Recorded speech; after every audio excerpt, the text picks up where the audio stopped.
This week, I'm doing something a bit different. A Q&A, in fact, as it's been years since I did one last.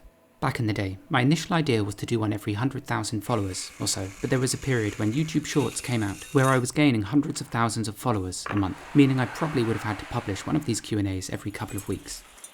Anyway, it's been a long time since those. I've gained tons of new followers in between, and probably lots of my opinions have changed too. So, a few days ago on YouTube and on Instagram, I asked you folks to send me in your questions, and here are my answers, which will be accompanied in the background with some real-time throwing with no edits. And I'm going to start with the two questions that were asked the most, probably more than a dozen times each. The first is something that goes along the lines of this, asked by Daniel and Sarah, which is essentially, how do you develop a signature style? This is something I'm asked all the time, and it can be a sort of difficult question to answer, I suppose. The truth of the matter is it's something that happens over a long period of time. You can try and force it, and there are people in this world who will just be able to create something completely unique. I also think the idea of creating work that is unique to you is something that's become more prevalent recently, in conjunction with the rise of popularity in ceramics, and being an individual crafts person. For instance, in the past, it was generally the owners of the factories and the designers who made a name for themselves, not the actual people doing the work. Whereas nowadays, as our respect for the individual craftsperson has increased, there's more pressure to be individual and original, and to create work that's dissimilar to your peers. And I think that was less so the case in the past. The thing is, when you're learning a craft, or anything really, you have to copy. And I guess I can bring this question into the answer too. When you learn an instrument, you practice scales and you practice songs by other people. Likewise, if you learn to become a chef, you practice creating other people's dishes. This initial period of copying is essential, as what you're doing is basically dipping your toes in different aesthetics and styles of pottery, which, with practice and effort, you can eventually meld this into work that is more unique. The thing is, I think you have to be proactive about doing this. That's if your goal is to become a ceramicist, like me, or say Jono Smart, or Sarah Husseini, or Lisa Hammond, as this is just one side of ceramics. Potters that are sort of like composers, for instance, rather than, say, a session musician. What I'm getting at is there's nothing wrong with taking up this craft, and your focus simply being on making pots and fulfilling orders and stocking shops. Creating work, essentially, which other people are commissioning. Then there's being a composer,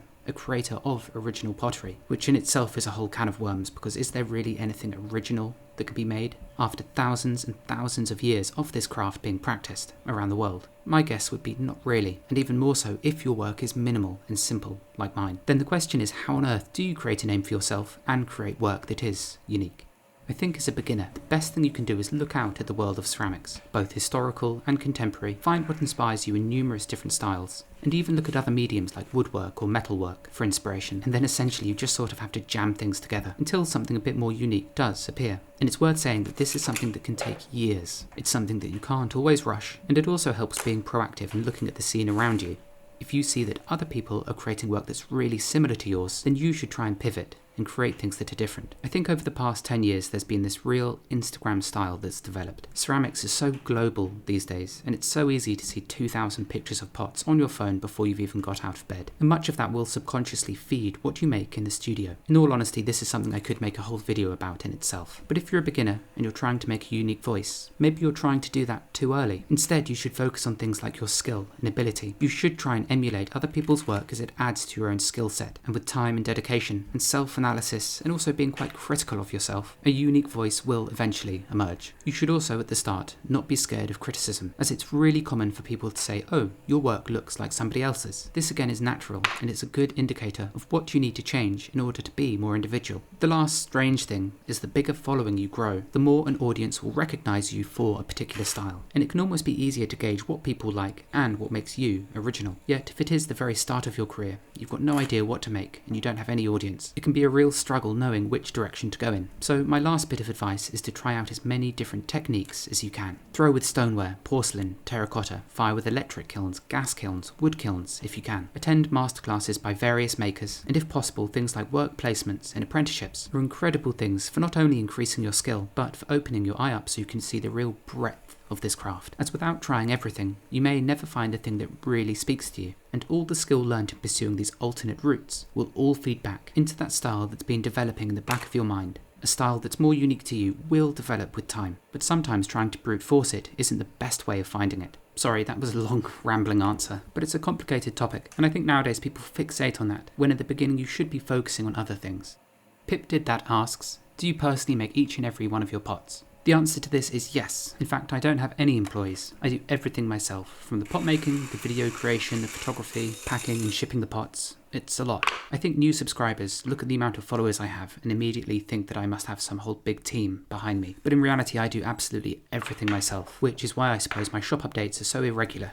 It's a lot of work, but generally speaking, I quite like my own company, which leads me on to the next question, which again is something I'm asked every day, practically. Fulmar asks, do you take apprentices? The short answer is not at the moment. My studio is not huge and I spend so much time filming, I'd probably be telling them to be quiet most of the time, which isn't a very nice environment to be in when you're learning. One day I would really love to pass on the skills I was taught in the same way, but I think I need a different setup, a larger workshop where I can have my own making space and the apprentices can have theirs. This way as a team we have some independence when we need it, but then we can also work on larger projects when they arise. This leads me on to this question by City Wolf. What qualifications would you look for in an apprentice? Now I've had some experience in this, in choosing interns and apprentices for Lisa Hammond when I still worked there. The one thing I personally wouldn't look for is actual qualifications. I know lots of potters who didn't learn through conventional routes, who didn't attend college or university, and they still make bloody beautiful pottery. What's actually more important is the person's personality, as apprenticeships can end up being really intimate relationships. Not in a romantic way, of course, but the apprentice-master relationship is really personal. You end up spending weeks and months together, and often the apprentice ends up learning everything about the personal life of the potter they're working for. It can be a very symbiotic relationship, and therefore I think if I was choosing someone, I would just have to make sure they're somebody I could get along with and spend time with. I don't think I would mind, say, if they weren't exceptionally talented. They'd have to have the basics of throwing, trimming, glazing and firing down. But second to that, what's also important is a genuine interest. When Lisa and I held aptitude days for prospective apprentices or interns, how they acted in a workshop full of pots told you so much. Some people would come in and they simply wouldn't care about the vessels around them. They didn't ask questions about the pots, the clay, they didn't ask to hold things or ask how things were made, and I understand that the person might be quite shy and apprehensive in that situation, but after you've been making pots for long enough, you sort of gain this intuition on someone's actual interest and passion on the subject. And in those situations, after spending a few days with, say, 5 people, you're going to naturally lean towards the people who have this obvious interest in the world of pottery around them. So those are sort of the two things I'd be looking for, whether or not I can actually get on with somebody, and if they're truly passionate about getting into ceramics.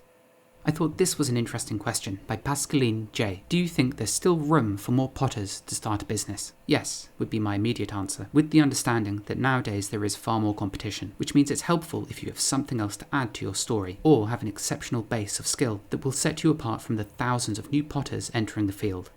Now, my other opinion on this is probably a bit controversial. Say if you're interested in pottery, you're probably interested in craft as a whole. And if what you want is to learn something and to become recognised for it, and to make a decent living, then to some degree I'd argue that maybe it's a better idea getting into a craft that is still a bit more niche, or is in risk of becoming endangered. There's this really interesting list on the Heritage Craft website that lists crafts that are extinct, critically endangered, and endangered. Making ceramic tableware is probably thousands of miles from making it onto this list. I'll leave a link to this in the description below, by the way. I know you can't really compare crafts, as there is probably more of a market for things like ceramics and woodwork. Yet at the same time, if you were to get into one of these, you'd probably have a much easier time making a name for yourself, gaining press, and eventually being able to sell whatever craft you get into than you might ceramics. I don't want this to come across as me being a gatekeeper and saying that you shouldn't get into pottery. By all means do, but I think there is also less room at this point, especially compared to when I started posting about my pottery online. At that stage in 2014, it really was a small community, and it was easier to gain a following, and the difference compared to nowadays is staggering. As more and more people have started to post their careers as potters online, the perception that it is actually a career where you can make a decent living has become increasingly normalised, and has also helped to shove it more and more in the public's eye. I don't think you have to worry about being able to actually sell pots in real life, as there's definitely never going to be enough potters to completely saturate local markets. But the online world is more saturated than it was, and I think nowadays it's more difficult to have a greater impact online, unless you're tackling it in a slightly different way. Bearded Paddler asks, after reading your book, I wonder if there are any other stories that didn't make it in that you wish would have. There are lots. In fact, I had to cut quite a lot. These were stories involving other people, and in some instances, despite the stories being exciting, it wasn't always appropriate to tell them, despite them being considerable parts of my life as an apprentice. The final section of my book, the paperback version you can pre-order, by the way, which will be published in early October, is about my time in Mashiko, Japan. It was my favourite quarter of the book to write about, but we cut about 30,000 words from this section, as so many of the small stories weren't really relatable to the main plot, such as elaborate ceremonies to bless pots, or spending 3 days straight basically talking to no one in a corporate office as we delivered pots to a company worth billions. McDonald's5 asks, what inspired you to have long hair? Lol. Well, I think this picture of me and my dad explains that. He's always had long hair, and my brother did too, growing up. So it was obviously the proper thing to do. Although I can't say how long it's going to last, as the Gadsby side of the family has famously thinning hair. It's a miracle it's held on this long, to be honest with you.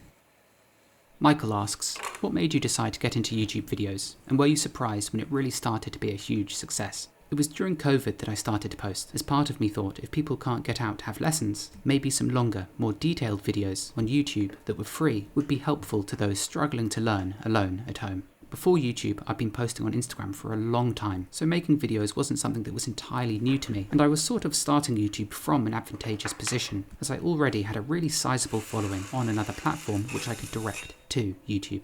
When I was learning pottery in school, I grew up watching YouTube, and I can't tell you how much Simon Leach and Shin Chuan Lin I watched. Forgive my pronunciation. So the idea of making a YouTube was never something that was alien to me, and considering it was just one avenue I used to learn how to make pots initially, I always thought that it would be nice to give back in the same way. So I spent a month or so watching all the different pottery accounts on YouTube, which there's only really a very small handful of, and then I thought about how do I go about doing this differently.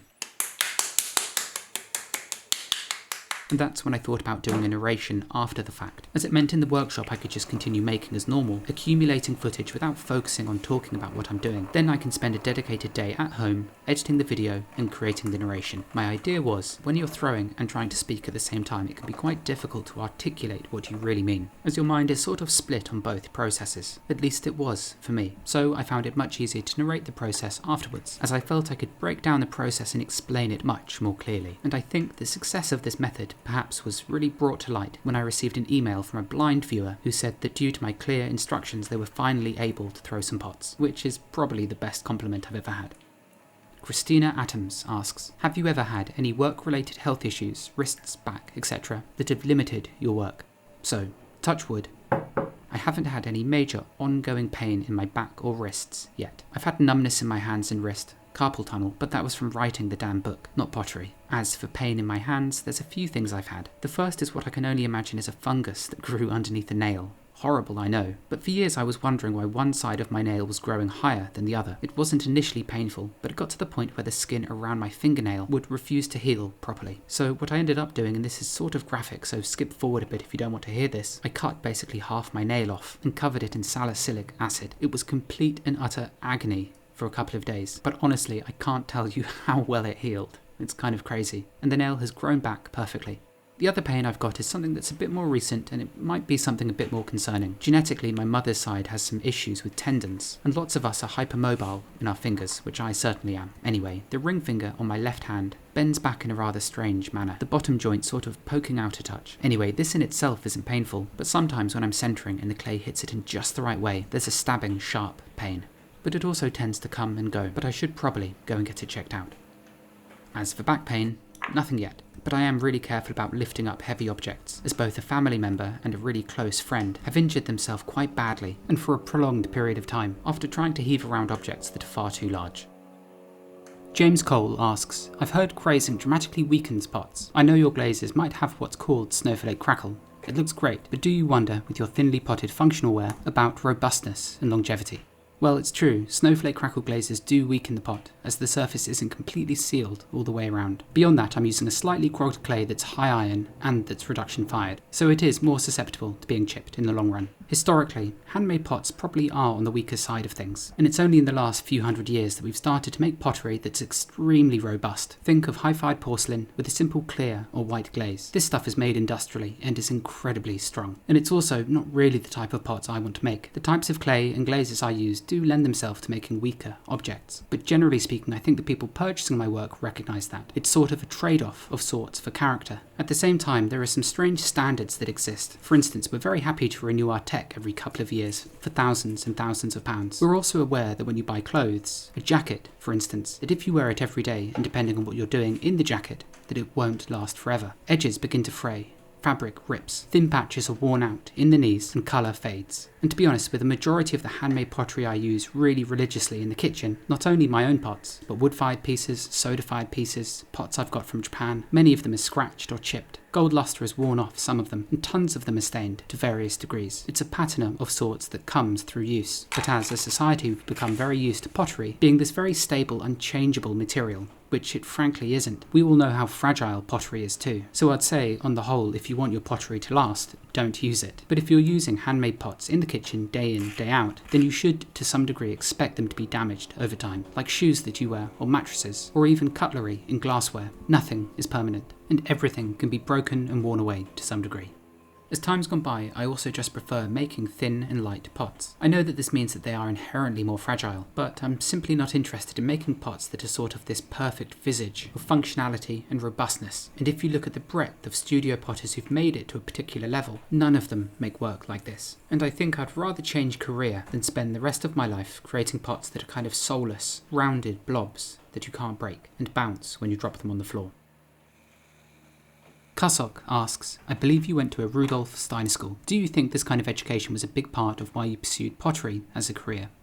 Now, this is something I can discuss for a long time, so I'll try and be a bit more succinct. For those who don't know, Waldorf Steiner education is an alternative means of schooling where subjects such as the arts and crafts are taught with just as much importance as science, English and maths. It's a private school system, but it's not extortionate, and there's no suit wearing or pomp. Instead, it's very wholesome, and based off ways of teaching which are often found in Scandinavia. Every class had their own garden, and from the youngest ages we would plant our own food, grow it, harvest it, and eat it. We'd visit local farms to see how cows are milked, and you learn extensively about the material world around you, which I think is something that lots of people, especially nowadays, take for granted. For instance, we learned how to do woodwork, how to make chairs and make spoons. This way we understand where furniture and those sorts of objects come from. We learned how to make pots. We learned how to make clothes, how to sew and knit, and make cases for conkers and pencils and recorders. We did metalwork and forging, learning how to make wrought iron and jewellery. We did stained glass, marble carving. We built and fired kilns as a class, created huge mosaics. We learned how to knap flint and build walls, and thatch roofs. And then of course there's the more traditional arts. We painted and drew and did sculpture. All of this in conjunction with more academic subjects, which means the children raised in this system understand how most of the objects around them are made. Food doesn't just miraculously appear on shelves in shops, nor do clothes or the pots you eat from. Anyway, all of that is a rant to basically say that I think these sorts of skills are more useful than people think, and part of me to some degree is filled with dread, knowing that future generations are going to grow up more and more on screens. Children have a fascination with iPads and screens that continues into your teenage years, and you may even get a job that requires you to be on a computer all day. Then you get home and guess what? You spend the evening watching television or playing computer games. That scares me, and I'm not saying this to say that I'm perfect. I still occasionally play video games, and I love a good movie or series. And of course I've also sunk thousands of hours into producing social media content for my platforms. Yet I do worry about kids in the future. Anyway, I was lucky enough to go to a school with a pottery, and it was my teachers telling me that they actually thought I was good at making pottery that pushed me to pursue it as a career. I grew up not really being very good at anything, so actually hearing that from somebody was such a pivotal moment, and I don't honestly think I would have been a potter had it not been for my education at a Waldorf Steiner school. Sneckellical states, your voice is so soothing, and then asks, have you done voice work? How do you think about it as you're recording? This really makes me laugh, as I think in the UK my voice is really nothing special. Yet I get messages, particularly from Americans, telling me how soothing and tranquil it is, which is something that nobody in my entire life has ever told me in person. I think it's also important to know that the voice you hear now is more careful and more considered as compared to my usual day-to-day conversation. As I'm narrating and editing the audio, I tend to cut out any ums and ahs, and if I'm speaking and I mispronounce a word, or the words kind of jumble together, then I tend to cut that and re-record it. This does mean that the audio narration for my videos takes a long time. For instance, we're about 18 minutes into this video, and so far, in order to get to this point, there's been 1,400 individual audio takes, and only a small portion of that ends up being in the actual video itself. All of this is to say that if you meet me in real life, I'll sound the same, but the general flow and syntax is messier and probably a bit more natural because of that. Anyway, it still sort of freaks me out. I met a woman once at a pottery festival, and she sort of put her arms on my shoulders and dragged them down my back, while saying something along the lines of, I watch your videos when I go to bed, as they put me to sleep, they're so soothing. Anyway, enough of that. Next question. Naya Swari asks, in the repetitiveness of pottery, have you ever found yourself burnt out? How do you deal with it? You probably haven't been able to notice this, but over the past year or so I have been feeling pretty burnt out, and it isn't so much the pottery but rather it's the production of social media content. Making pots is the fun part of my job, and social media can be too. But the thing is, I control everything about the pots I make, and with social media, even if your content is exceptional, you're still to some degree at the whim of the algorithm. Now, I know I put myself through a rather rigorous process in terms of how much I post to social media. For those who don't know, I've posted on Instagram every single day since 2014. Since Reels and TikTok was released, I publish a short video every other day on those platforms, and then every Sunday at 4 o'clock, I post a YouTube video, all of which is done without the help from anybody else. And I think this past year, more than any, I've been really feeling the burden of this, despite it all, of course, being completely self-imposed, as I know full well I could stop at any time. But in many ways, it's the fuel for my business. It keeps eyes on what I'm doing and helps me to remain relevant. In fact, I probably wouldn't have got the book deal with Penguin had it not been for it. So I owe it an awful lot, whilst at the same time sort of despising it for how all-encompassing it can be, and how it's all run by billionaires and companies which I don't really agree with. So that's where my burnout has been. And naturally, as it's adjacent to making pots, it all kind of feeds into each other. I don't really have a foolproof technique for getting past burnout, as up until this point, my technique has literally been to ignore it, and to continue as if it didn't exist. And if that means I'm having a really terrible, unmotivated day at the studio, then I'll typically just do something I know I can do without thinking, such as making bowls or mugs. Or I do something completely different, like taking photos of my work or writing about it in my thoughts. As a person, I've always been really good at just getting on with something, even if I don't necessarily enjoy it. But also the grind of posting every single day and writing about the picture too acts as some degree like a journal, introducing rhythm and routine into my practice, which is actually something I've found quite helpful.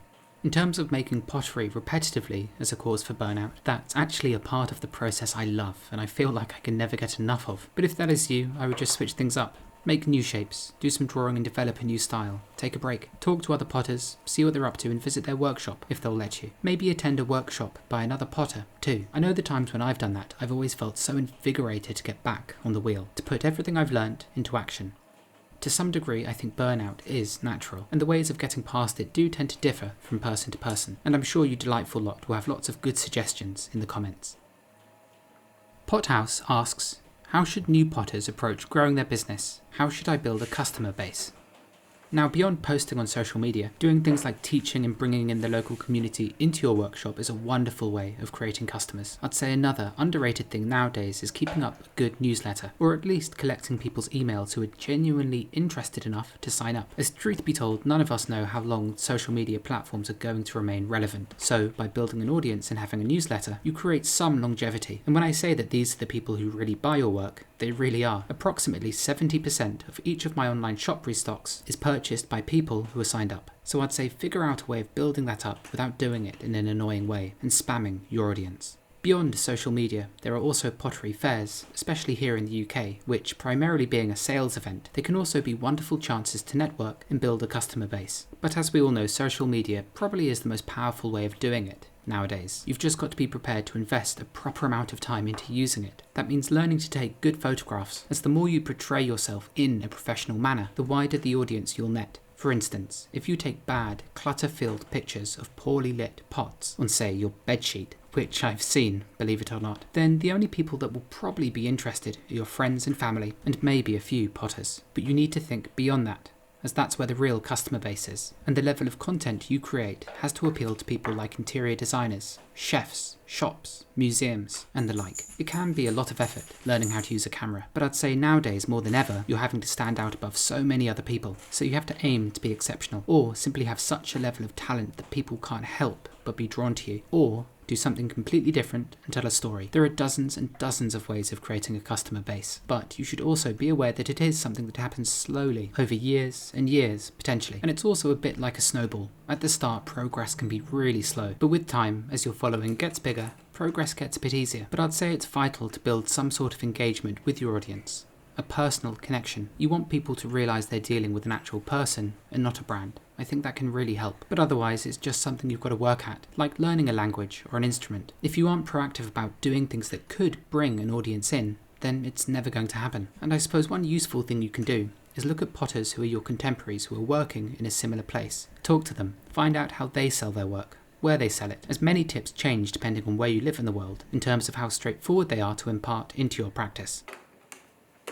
JK5 was taken, asks, please go over the entire process of how you make content, planning, filming, editing, still using iMovie, and how long does it take you? Which mic do you record with? Do you write a script? Or do you just say whatever comes to mind? And what's your posting strategy? A good amount of you thumbs this up, so I'll do my best to answer it. But I'm going to preface this with, I'm not the best person at organising my content, so just prepare yourself. In terms of filming my content, my camera is pretty much set up the entire time in my workshop, so it's relatively easy to just film as I go. Then, at the end of each day, I dump all of the footage onto an 8TB hard drive, which I have about 10 of at the moment that are all stacked up. Typically, I'm only ever really using footage from the previous 2 hard drives. The rest act as an archive, as I keep all the footage I take. To keep track of my projects, there's basically just a sticky on my desktop with a list of the pots that I need to film in order to complete certain arcs, so to speak. For a beginning to end style video, sometimes it can take about 2 or 3 months to accumulate the footage. Then there are other types of videos, typically the guides and tutorials, which I normally film over about 2 or 3 hours over 2 or 3 days. This way I've still got time to complete all the other tasks in the workshop, which aren't related to making social media content. I still use iMovie, which I probably shouldn't, but if you watch my videos, you'll know that there's not really any flashy editing in them. It's actually really decent for creating simple films. I wish the color correction was a bit better, and layers for audio would be really good. A few months ago I did download DaVinci Resolve, but with a program like that I'm only probably going to be using 1% of it, and it would probably take me a week or so to relearn in that what I can do in iMovie already, so I am being a bit stubborn. In terms of editing these videos, that process is relatively quick. I can bash out a 40-minute video in probably about 2 or 3 hours, and as I'm the person who understands the process the most, editing the videos together is actually really straightforward. It's the narration that takes a lot of time. Generally speaking, I don't write a script for my films. It's thought up as I go and carefully put together, and as I record I sort of stitch the sentences together. I do a rough pass initially, and then I'll rewatch the entire video, make everything much tighter, and make it sound more natural too. This is something I've got much better at, I think, in the last couple of years. As if you go back and watch my older work, everything feels far more amateur. The narration can feel unnatural at times, and I think I've also got much better at giving my voiceovers a lot more emotion. I actually really struggle watching my old videos back, as my voiceovers are just so monotone, and they lack energy and character, so this is something I've really tried to improve on. Generally speaking, I can normally narrate a 35 to 40 minute video in about a day. It is slow going, but I don't know if writing a script would make it any faster, as most of what holds me back is my having to record and re-record sentences so that the narration is clear, articulate, and understandable. As for posting strategy on YouTube, I don't really have one. I just feel that Sunday is a good day, as more people might spend it at home. I also post at about 4 o'clock, as it's good for both my European, British, and American audience. Bradley Quo Ceramics? Maybe that's how it's said. Again, forgive me if I get it wrong. Asks, what's the most sentimental piece you've ever kept for yourself? For this I'll talk about a pot I made and a pot made by somebody else, both of which I've actually written about in more detail in my book. The first is this Yohen Yunomi that was made and given to me by Ken Matsuzaki at the end of my apprenticeship with him. He actually gave me the cup on the very first day I arrived, at 3 PM at tea time. He told me that this will be the cup that I drink from. Thereafter, every day for 6 months when we had tea, this would be the cup I was given. And then at 3 PM on my last day, instead of this cup arriving full of tea on the tray, it came wrapped up, a gift. Everything about it is beautiful. It was fired for 7 days with wood and charcoal and has the most incredible gold glistening colour to it. These are also the shapes that I threw many of for Ken to finish. During my apprenticeship I learnt to use the kick wheel, and I would throw this base shape, purposefully thick, which Ken himself would then carve and finish and sign with his mark. It was a real honour to be involved in that process, and I never thought in a million years that I would actually get one of these cups. But here we are. This is probably one of my most treasured possessions. The next piece is one of mine. It's a chawan, believe it or not, something I don't really make, and it was a pot I threw and carved back when I was studying ceramics in 2014 in Thomastown in Ireland. Lisa Hammond came for 3 days, whom I later apprenticed with, and taught us how to make these and how to make the tools to carve them. So in a way it sort of marks the beginning of my apprenticeship journey, and Ken's cup marks the end of it. It's also when I first started to use this white crackle glaze. So it sort of ties up a few things, and it's also potentially the only ever chawan I'll make. A Studio Anphora asks, hello, when will you offer an online pottery wheel course? Well, it sort of already exists. It's here on YouTube and it's called my Beginner's Guide series. And each one of these videos goes into an excruciating amount of detail on the specific subject. There's hours worth of content here. But I imagine you're probably asking about a paid-for service, like a class where I sit and throw with a couple of people around the world. Truth be told, I think my YouTube videos would probably do a better job at that. I'm also at the moment stretched really thin, and the idea of adding another facet to my business practically gives me a panic attack. My work-life balance isn't great as it is, but I'm hoping that in the next couple of years I'll be able to find and purchase a larger studio here in London. And if that means I have space for say 4 to 8 wheels, then I would consider doing a few masterclasses throughout the year, but they wouldn't be for beginners. There's already plenty of fantastic courses that offer the basics, and the masterclasses I'd like to teach would be much more advanced and would sort of be 2 or 3 day long workshops where I help people develop a more individual style by looking at the work they create, their sketchbooks, and so on. Finally, as I think 30 minutes is long enough for one of these, Equity asks, who are some living potters whose work you admire? I'm looking to grow my collection. I'll give you 3 potters whose work I really like at the moment. The first is Francis Lloyd Jones, and I guess you could say this is a bit nepotistic, as he attended the pottery school I did in Ireland a few years after I left, and also did a 3-year apprenticeship with Lisa Hammond, which is again something I did. So we've sort of undergone the same education, but his work is just so different from mine. It's organic and full of curves, and perhaps more than anything else, it's different. In fact, I can't really think of anything that looks quite like it. So I'd say he's really worth checking out. He's also a 3rd generation potter, and salt and sodifies his work in a kiln shared with his mother, which is really lovely. And it must be so nice to have something like that in the family, linking you together. My next recommendation is Celia Dawson, who works with both ceramics and glass. She creates some of the most ethereal, beautiful glassware I think I've ever seen, whilst also making some really refined and elegant pottery. I love the tall feet on the bottoms of these, and the subtle tones are stunning too. The shapes she makes are so interesting, and I love the gradients in terms of how opaque the glass is in many of her pieces. I always like glassware that has some kind of subtle inconsistency in it, so it isn't just one flat, transparent material. Rather, there's something else going on in it too, so I really recommend checking out her work. And the last person is someone I think I may have mentioned before. She goes by Super Ceramics, but is called Charlotte, and posts both here on YouTube and on Instagram, creating both content and work that's just really fun. It's all very playful and engaging, both the videos themselves and the work, and I often wish I could be a bit more face forward and outgoing like she is, as I think I can come across as being a bit too serious sometimes, which isn't really what I'm like in person. Anyhow, I've left links to all 3 of these people in the video's description, and make sure you go and subscribe to Super Ceramics too. And I think that draws an end to this video. I'm really sorry if I didn't get around to answering your question. There were simply just too many to answer. But if you enjoyed this and would like to see more content like it, let me know in the comments, and maybe this can be something we do more regularly, as I always rather enjoy talking about things that aren't necessarily related to what's going on in the video itself. I hope this sheds some light on my practice beyond just making pots.